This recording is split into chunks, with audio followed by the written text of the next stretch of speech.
لا حول ولا قوة إلا بالله العلي العظيم.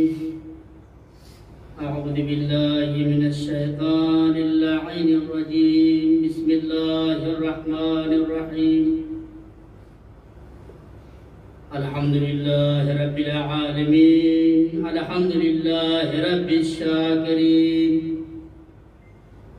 الحمد لله الذي هدانا لهذا وما كنا لنهتدي لولا أن هدانا الله.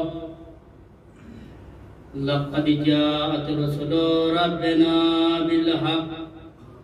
الصلاة والسلام والتحية والإكرام على سيد أصل ما في الوجود، سر الله في كل موجود، نقطة دائرة الوجود، صاحب لواء الحمد والمقام المحمود، مولانا ومولا الثقلين جد الحسن والحسين أبي القاسم محمد. اللهم صل على محمد وعلى آل بيته الطيبين الطاهرين المعصومين المظلومين، ولعنة الله على أعدائهم أجمعين من يومنا هذا إلى قيام يوم الدين. أما بعد، فقد قال الله تبارك وتعالى في القرآن الكريم: بسم الله الرحمن الرحيم.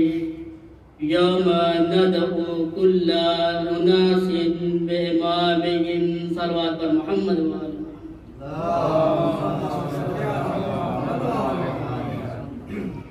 عزیزان محترم، معزز سامعین، اللہ کا لاکھ لاکھ شکر ہے اور اس کا احسان ہے کہ جس نے ہمیں فرش عزا جیسی نعمت دی. یہ فرش عزا نعمت نہیں تو اور کیا ہے. اس پراشوق منظر میں بھی یہ فرش عزا ہر گھروں میں نظر آ رہی ہے. ہر گھروں میں نظر آ رہی ہے. جہاں پہ دیکھیں وہاں پہ سرکار، وہاں کی سرکار منع کر رہی ہے عزاداری کرنے کے لیے، مائک لگانے کے لیے، اجتماع جمع ہونے کے لیے کہ آپ جمع نہ ہو. ٹھیک ہے بھائی، ہم جمع تو نہیں ہوں گے، بلکہ کم سے کم مائک لگانے کی تو اجازت دے دیں. جمع نہیں ہوں گے. ہم اپنے گھر میں، ہمارے گھر میں 10 لوگ ہیں، 10 لوگ کو جمع کر کے مجلس کر لیں گے. مجلس کا نام کیوں مجلس ہے؟ مجلس اسی لیے کہتے ہیں کہ مجلس خود ہی جمع ہونے کے لیے کہتے ہیں. جس جگہ لوگ جمع ہو اسے مجلس کہا جاتا ہے، اور جس مجلس میں ذکر حسین ہو اسے فرش عزا کہا جاتا ہے. صلوات پڑھو محمد وآل محمد. مولا کے عزادار، آپ گھبرائیں نہیں، بلکہ ہر گلی میں، ہر گھر میں، ہر عزا خانے میں مولا کا پرچم لہرائے. لبیک یا حسین کہے، یا زہرا کہے، یا عباس کہے، یا عباس کہے. قسم خدا کی، خدا کا لاکھ لاکھ شکر ہے کہ اس نے ہمارے بازوؤں پہ یا عباس لکھا، ہمارے سینوں پر یا حسین لکھا. جب ہمیں پیاس لگتی ہے تو علی اصغر کی پیاس یاد آ جاتی ہے. سب خدا کی اس کا لاکھ لاکھ احسان ہے کہ جس نے ہمیں اتنی ساری نعمتیں دی کہ ہم اسے بھول جائیں گے. 2 مہینہ 8 دن سال میں آتا ہے کہ ہم مجلس روک دیں، کہ ہم ذکر حسین روک دیں. یزید مٹ گیا، ذکر حسین نہ مٹ سکا. یزید مٹ گیا، ذکر حسین مٹانے والے مٹ گیا، بلکہ شہزادی یزید کے گھر میں ایسا کھانا بنا گئی. صلوات پڑھ دیں علی محمد پر. اللہم صلی علی محمد وآل محمد. کوئی بھی زمانہ ہے عزاداری نہیں مٹ سکتی. پرانے زمانے کے علماء کرام کی تاریخیں اٹھا کر دیکھ لیں کہ علماء کی سیاست کیا تھی. قسم خدا کی تاریخیں اٹھا کر دیکھ لیں. علماء کے پاس لوگ آیا کرتے تھے، نہ کہ علماء جایا کرتے تھے. لوگ آیا کرتے تھے، نہ کہ یہ لوگوں کے پاس جایا کرتے تھے. آئیے تمہیدی گفتگو میں ایک واقعہ خلافت کے سلسلے میں آپ کے حوالے کروں. سلوات پڑھ دو محمد وآل محمد پر. ہم نے امامت کے سلسلے میں قرآن کی آیت کا تلاوت شرف کرنے کا حاصل کیا ہے. سورہ اسراء کی 71ویں آیت ہے. لوگ کہتے ہیں کہ علی ہمارے چوتھے خلیفہ ہیں. ہم علی کو چوتھا خلیفہ مانتے ہیں. ٹھیک ہے بھائی، آپ تو چوتھا خلیفہ مانتے ہیں، ہمیں اس سے انکار نہیں ہے. ٹھیک ہے، آپ مانے چوتھا خلیفہ، ہم بھی علی کو اپنا چوتھا خلیفہ مانتے ہیں. ہم بھی علی کو اللہ کا چوتھا خلیفہ مانتے ہیں. تم چوتھا خلیفہ مان رہے ہو، دلیل تو دو. اگر اپنے دعوے میں سچے ہو دلیل تو دو. قرآن کی آیت اٹھا کر دیکھ لیں. خداوند عالم کہہ رہا ہے اگر کوئی اپنے دعوے میں سچا ہے تو اس سے دلیل مانگو، اس سے دلیل مانگو، اس سے دلیل مانگو. اگر دلیل نہیں ہے تو وہ جھوٹا ہے. ہم دلیل دیتے ہیں کہ ہم کس طریقے سے علی کو چوتھا خلیفہ مانتے ہیں. آئے سب سے پہلے تاریخ اسلام کے اوراق کو پڑھتے تو کیا دیکھتے ہیں؟ سب سے پہلے خداوند عالم نے ظاہراً جناب آدم کو خلق کیا. خلق کرنے کے بعد قرآن مجید میں اس آیت کے ذریعے سے پہچانوایا کہ جناب آدم پہلے خلیفہ ہیں. انی جاعل فی الارض خلیفہ. سب سے پہلے خلیفہ کون ہے قرآن کی نظر میں، اللہ کی نظر میں؟ جناب آدم. اس کے بعد دوسرے خلیفہ جناب ہارون. جناب موسیٰ علیہ السلام نے کہا اے ہارون میری قوم میں جاؤ اور اصلاح کرو، یعنی میرے خلیفہ بن کر جاؤ، اصلاح کرو. قرآن کی آیت آئی وَخْلُفْنِي فِي قَوْمِي وَصْلِحْ. جو جناب موسیٰ نے کہا خداوند عالم نے اسی کو قرآن میں جگہ دے دی، اسی کو قرآن میں جگہ دے دی. اس کے بعد تیسرا خلیفہ کون ہے زمین پر قرآن کی نظر میں، اللہ کی نظر میں؟ جناب داؤد ہیں. خداوند عالم اس آیت کے ذریعے سے پہچانوا رہا ہے. دیکھو تیسرا خلیفہ کون ہے کہ انا یا داؤد انا جعلناک خلیفۃ فی الارض فاحکم بین الناس بالحق. صلوات پڑھ محمد وآل محمد.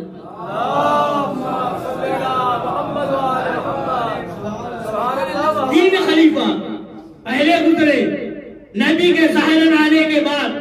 اس کے بعد خداوند عالم نے کہا اے رسول، قدیر کے میدان میں کہا اے رسول پہنچا دیجئے وہ جو ہم نے کہا تھا، جس کا وعدہ لیا تھا. اگر آپ نے نہیں پہنچایا تو گویا رسالت کا کوئی کام انجام ہی نہیں دیا. اتنے دن سے محنت کر رہے ہیں، مشقت اٹھا رہے ہیں، پریشانیاں اٹھا رہے ہیں، پتھر کھا رہے ہیں، مجنون کا تانا سن رہے ہیں، ابتر کا تانا سن رہے ہیں، قسم خدا کی ابتر کا تانا سن رہے ہیں. اگر رسول یہ پیغام نہیں پہنچایا تو قسم خدا کی تم نے کوئی رسالت کا کام انجام نہیں دیا. تو اس کے بعد رسول خدا نے اپنے ہاتھوں میں بلند کر کے کہا کہ دیکھو یہ علی میرا خلیفہ ہے، میرا مسیح ہے، میرا وزیر ہے. صلوات پڑھ دو محمد وآل محمد.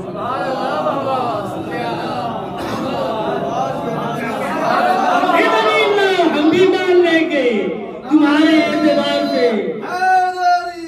یاری مولا سلامت رکھے ماشاءاللہ جزاک اللہ.